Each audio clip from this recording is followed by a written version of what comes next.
मन बोला दुख और शोक को नाश करने वाला यह श्री सत्यनारायण का व्रत है, जिसके प्रसाद से धन धन आदि प्राप्त हुआ है। लकड़हारा यह सुन करके बहुत प्रसन्न हो गया और प्रसाद को खा करके जल पी करके भगवान श्री सत्यनारायण का ध्यान करते हुए अपने नगर को चला गया। आज लकड़ी बेचने से रुद्र प्राप्त होगा, उसी से मैं श्री सत्यदेव का उत्तम व्रत करूंगा, अवश्य करूंगा। ऐसा मन में विचार करके लकड़ी का बोझा सिर पर रह करके वह जहाँ धनी लोग रहते थे उस नगर में गया। लकड़हारे का लकड़ी उस दिन दुगनी दाम में बिक गई, वह अति प्रसन्न हो गया। उधर से ही सुंदर केले का फल, घी, दूध, गेहूं का चूर्ण सब कुछ सब आई घर में लेकर के आकर अपने भाई बंधु को बुला करके विधि से श्री सत्यनारायण का व्रत किया। व्रत के प्रभाव से लकड़हारा धन पुत्र से युक्त हो गया और इस लोक में सुख पा करके अंत में सत्यदेव लोक को चला गया। परानी इति श्री स्कंद पुराणे रेवा खंडेवा 3वां अध्याय संपूर्ण हुआ। बोलिए श्री वृंदावन बिहारी लाल की जय, विष्णु भगवान की जय।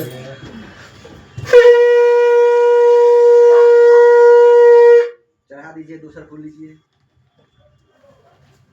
सूत जी ने कहा, राजाओं में श्रेष्ठ उल्का-मुख नामक एक जितेंद्रिय राजा था। वह सदैव देव मंदिर जाया करता था। वह ब्राह्मण को नित्य ही धन देकर के संतुष्ट किया करता था। उसकी कमल के सदी का मुख वाली परगंद पत्नी थी। वह भद्रशिला नदी के तट पर व्रत करता था। तभी एक बनिया आया। बनिज के लिए नाव था। वह नाव में हीरा जबरात सोना चांदी से वह नाव भरा हुआ था। वह नाव को नदी के तीर पर लगा करके तट पर उतर गया और साधु ने व्रत करते हुए राजा को देख करके नम्रता से हाथ जोड़कर प्रणाम कर कर बोला कि हे राजा ने आप यहाँ क्या कर रहे हैं? वह भक्ति पूर्वक ये सुनने की इच्छा है। राजा बोले, है किसी विष्णु भगवान का पूजन है जो पुत्रादि प्राप्ति की इच्छा से किया जाता है। तब बनिया ने नमस्कार कर बोला कि हे राजा ने इस व्रत को मुझसे कहिए, कारण कि मेरा भी कोई संतान नहीं है, इस व्रत से अवश्य ही होगा। वह व्रत का विधि जान करके अपने घर में आकर के अपनी स्त्री से संतान प्रदाह व्रत कहा और संकल्प किया कि जब मेरे घर में संतान होगी तब मैं श्री सत्यनारायण का व्रत अवश्य ही करूंगा। थोड़ी ही समय में उसकी स्त्री लीलावती चिंता में गर्भवती हो गई। उसने 10वें मास में एक निर्मल कन्या को उत्पन्न की।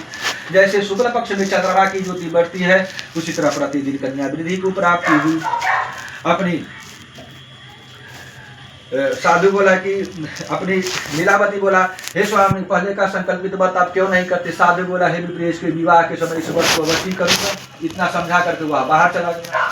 इधर कलावती पिता के घर में कहीं बरने लगी। एक दिन धर्म गया साधु ने बनियों ने सखियों के साथ खेलती हुई लड़की को विवाह के योग्य देखा तो दूत को बुलाकर कहा कि विवाह के निमित्त